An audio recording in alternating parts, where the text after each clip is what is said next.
Puji Tuhan, Shalom saudara, selamat Natal bagi kita semua. Saudara, sekalipun di tahun 2020 ini kita tidak merayakan Natal seperti di tahun-tahun sebelumnya, namun pesan-pesan Natal tetap sampai kepada kita, dan melalui video ini saudara akan diberkati melalui pesan-pesan Natal saudara. Puji Tuhan saudara, bertemu kembali di channel Renungan Harian RPG, Renungan Penyejuk Jiwa. Renungan ini dibuat secara ekspositori.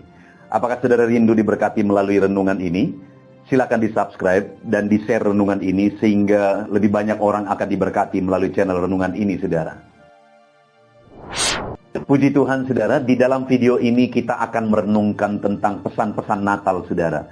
Karena sekalipun di tahun ini kita tidak merayakan Natal seperti di tahun-tahun sebelumnya, namun kita akan tetap diberkati melalui pesan-pesan Natal. Saudara, di dalam teks firman Tuhan yang mencatat tentang kelahiran Tuhan Yesus, ada bagian dari teks firman Tuhan yang mungkin seringkali diabaikan, yaitu teks firman Tuhan yang mencatat silsilah Tuhan Yesus. Namun saudara, di dalam video ini saya rindu kita belajar dari silsilah Tuhan Yesus, karena saya percaya bahwa setiap bagian firman Tuhan itu ada maksudnya sehingga bagian itu dicatat.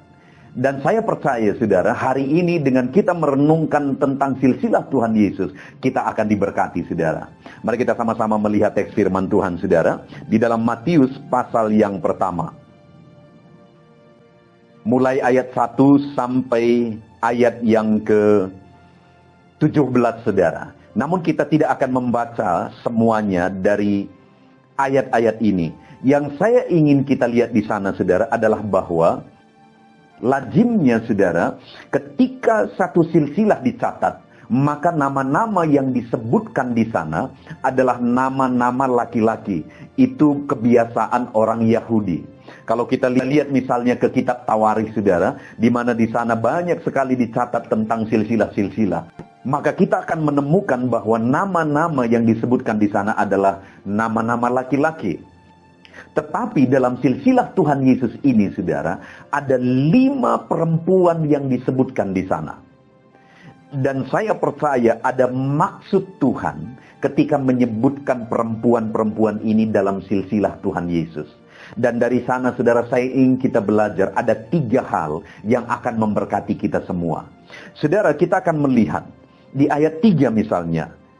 Di sana dikatakan, Yehuda memperanakan Peres dan Zerah dari Tamar. Perempuan pertama yang disebutkan adalah Tamar. Ayat yang kelima, Salomo memperanakan Boas dari Rahab. Perempuan kedua adalah Rahab. Boas memperanakan Obed dari Rut. Perempuan ketiga adalah Rut. Lalu ayat yang keenam, saudara, Isai memperanakan Raja Daud. Daud memperanakan Salomo dari istri Uria. Istri Uria yang dimaksud di sini adalah Betseba, saudara. Lalu kemudian ayat 16, Yakub memperanakan Yusuf suami Maria yang melahirkan Yesus yang disebut Kristus. Perempuan kelima adalah Maria. Saudara, sekali lagi, kalau pada lazimnya satu silsilah itu nama-nama yang dicatat adalah laki-laki, tapi di sini ada 5 perempuan yang disebutkan dalam silsilah Tuhan Yesus. Dan dari 5 perempuan ini, saudara, 4 adalah orang asing. Hanya 1 yang merupakan orang Yahudi, yaitu Maria.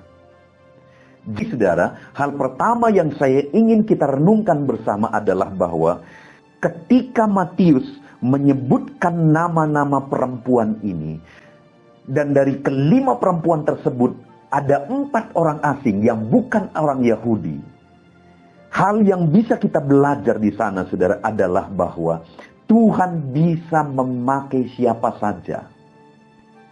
Dan sebagai aplikasinya, saudara, saat ini bahwa pesan Natal bagi saya dan saudara, bahwa Dia bisa memakai siapa saja, termasuk saudara dan saya. Kalau perempuan-perempuan ini disebutkan dalam silsilah Tuhan Yesus, terlebih lagi mereka adalah orang-orang asing, bukan orang Yahudi.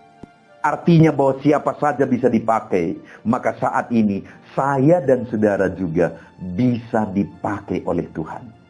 Yang menjadi pertanyaannya saat ini, saudara, adalah apakah saudara siap dipakai oleh Tuhan atau tidak?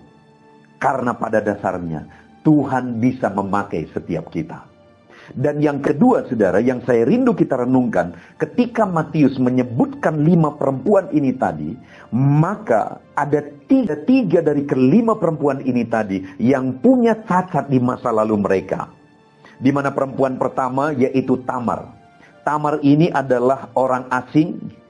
Dia adalah menantu dari Yehuda yang pada akhirnya menjadi istri Yehuda dan memperanakkan Peres dan Zerah dari sana. Ini adalah satu hubungan yang haram, saudara. Tetapi itu pun disebutkan di sana. Dan nama perempuan kedua adalah Rahab. Rahab ini, saudara, adalah pelacur yang ada di tembok Yeriko yang menyelamatkan ke-12 pengintai pada saat orang Israel mengintai tanah Kanaan. Namun sekalipun dia pelacur dan orang asing, juga disebutkan di sana. Lalu kemudian yang ketiga, saudara, adalah Betseba, istri Uria yang berzina dengan Daud. Itu pun disebutkan di sana.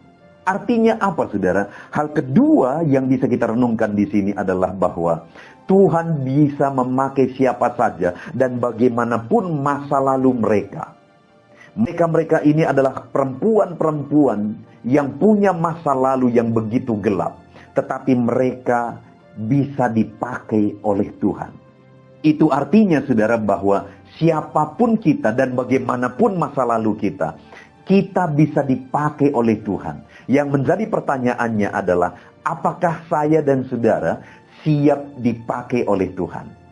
Lalu kemudian, hal ketiga yang saya ingin kita renungkan bersama, saudara, melalui silsilah Tuhan Yesus ini, adalah bahwa melalui pencatatan nama-nama perempuan ini, dan mereka adalah orang asing, dan punya dari antaranya punya masa lalu yang gelap, namun semuanya dicatat di sana, bahkan sengaja merekalah yang dicatat di sana, itu mau menegaskan bahwa Alkitab adalah firman Allah yang jujur. Matius yang mencatat kisah tentang kelahiran Tuhan Yesus. Matius yang mencatat silsilah Tuhan Yesus, mencatat secara jujur. Alkitab bukanlah propaganda yang dicatat untuk mempengaruhi demi kepentingan tertentu, saudara. Saudara, tahukah saudara bahwa begitu banyak kitab-kitab di luar Alkitab yang kadang disebut sebagai kitab suci, padahal sebenarnya adalah sebuah propaganda yang ditulis untuk maksud tertentu demi kepentingan tertentu, sehingga terkadang hal-hal yang negatif dibuang dari sana, hal-hal yang negatif tidak dicatat di sana. Tetapi di dalam silsilah Tuhan Yesus ini, kita bisa melihat, saudara, bahwa semuanya dicatat secara jujur. Ingat, saudara, bahwa Alkitab adalah benar-benar firman Allah yang diwahyukan oleh Allah. Bukan sebuah kitab propaganda, tetapi merupakan wahyu dari Allah sendiri. Jadi, saudara, dari silsilah Tuhan Yesus ini, ada 3 hal yang bisa kita belajar. Yang pertama, bahwa ketika Matius menyebutkan nama-nama perempuan ini, dan 4 orang dari mereka adalah orang asing, Matius mau menegaskan bahwa Tuhan bisa memakai siapa saja. Termasuk orang-orang yang kadang dianggap lemah, orang-orang yang kadang dianggap tidak layak. Tetapi mereka pun bisa dipakai oleh Tuhan. Itu artinya bahwa siapapun kita, Tuhan bisa memakai kita. Yang kedua, bahwa Tuhan bisa memakai orang-orang sekalipun dari latar belakang yang begitu hancur dan gelap, saudara. Seperti Tamar, Rahab, dan istri Uria atau Betseba, saudara. Mereka bisa dipakai oleh Tuhan padahal mereka punya masa lalu yang begitu rusak. Itu artinya siapapun, saudara, bagaimanapun latar belakang saudara, saudara bisa dipakai oleh Tuhan. Dan hal ketiga yang kita bisa belajar dari sini adalah bahwa apa yang kita belajar, teks yang kita pelajari hari ini adalah benar-benar firman Allah. Karena dicatat secara jujur, Tidak ada maksud-maksud tersembunyi di sana. Karena memang ini adalah wahyu Allah. Ini adalah firman Allah. Saudara, sebagai aplikasinya dan kesimpulan hari ini, saudara, adalah bahwa setiap kita bisa dipakai oleh Tuhan. Siapapun saudara, sekalipun terkadang saudara dianggap lemah, saudara dianggap tidak layak, saudara dari latar belakang yang rusak dan gelap sekalipun, saudara bisa dipakai oleh Tuhan.